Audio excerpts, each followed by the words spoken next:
Mrs স্টেন্স এগিয়ে এলেন মায়াময় মুখে। ওরই স্বামী এবং দুই পুত্রকে আগের রাতে জীবন্ত পুড়িয়ে মেরেছে বজরং দলের গুন্ডারা। ভাবতে পারছি না। এরই মধ্যে মহিলা আমাকে প্রশ্ন করলেন, আমি কিছু খাব কিনা, আর আমার কি কি জানার আছে। বাংলা অভিধানের বহু চর্চিত শব্দ কিংকর্তব্য বিমূঢ়। আমাদের পেশা জীবনে এই বিচিত্র দশা অহরহ ঘটে না, বরং উল্টোটাই ঘটে।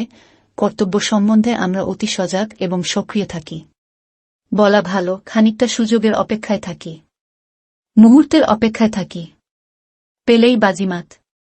কিন্তু অনেক অমোঘ মুহূর্ত একসঙ্গে যদি হঠাৎ ক্যামেরার সামনে এসে হাজির হয়, দলা পাকিয়ে ওঠে, তখন হয় ওই কিংকর্তব্য বিমূঢ় অবস্থা। দিনটা ছিল ২-৪ জানুয়ারি ১৯৯৯। আগের রাতের ট্রেন ধরে ভোর ৬টা নাগাদ পৌঁছে গিয়েছিলাম ওড়িশার বারিপদায় গ্রাহাম স্টেন্সের বাড়ি। ভয়ানক শোকাবহ এক পরিস্থিতি দেখতে হবে জানা ছিল। সেই মানসিক প্রস্তুতি নিয়েই বাড়ির বাইরে পাতা বেঞ্চে কিছুক্ষণ বসে তারপর কড়া নাড়লাম। দরজা খুললেন এক সুশ্রী বিদেশিনী। মুখের মধ্যে একটা মায়া। নিজের পরিচয় দিতে ভিতরে বসতে বললেন। কান্নাকাটির শব্দ পাচ্ছি না, বিলাপ শুনতে পাচ্ছি না। মনে মনে ভাবছি, মিসেস স্টেন্স এবং বেঁচে যাওয়া কন্যা এস্থার নির্ঘাত এ বাড়িতে নেই। মিনিট খানেক পর ওই মহিলাই আমার হাতে এনে দিলেন একটা রঙিন গ্রুপ ছবি। ছবিটা দেখিয়ে বললেন, এটা ওদের পরিবারের ছবি। তাই তো। আর ছবিতে তিনিও আছেন, অর্থাৎ তিনি মিসেস স্টেন্স। মাথা ঝিমঝিম করতে শুরু করেছে। ওরই স্বামী এবং দুই পুত্রকে আগের রাতে জীবন্ত পুড়িয়ে মেরেছে বজরং দলের গুন্ডারা। ভাবতে পারছি না। এরই মধ্যে মহিলা আমাকে প্রশ্ন করলেন, আমি কিছু খাব কিনা, আর আমার কি কি জানার আছে। সত্যিই বলছি, আমার এই দীর্ঘ পেশা জীবনে এত অপ্রস্তুত, অসহায়, নার্ভাস আর কখনো বোধ করিনি। আমি কিছুই বলতে পারিনি। কোনোমতে ওই পারিবারিক ছবির ২-১টা কপি করে ছুটে ঘরের বাইরে বেরিয়ে এসেছিলাম। কোথায় শোক, কোথায় হাহাকার।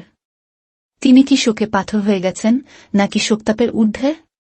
রং উঠে হালকা হয়ে যাওয়া হলুদ বাড়িটার সামনে খানিকটা পর থেকে স্থানীয় গরিব আদিবাসীদের ভিড় জমতে শুরু করল। আমি কিছুক্ষণ সময় কাটিয়ে বেরিয়ে পড়লাম পুড়িয়ে দেওয়া ভ্যানের ছবি তুলতে। মাথায় একটা না বোঝা ভার রয়ে গেল, এই শোক কি করে সামলাচ্ছেন ওই মহিলা। উত্তর পেতে অপেক্ষা করতে হল সন্ধ্যা পর্যন্ত।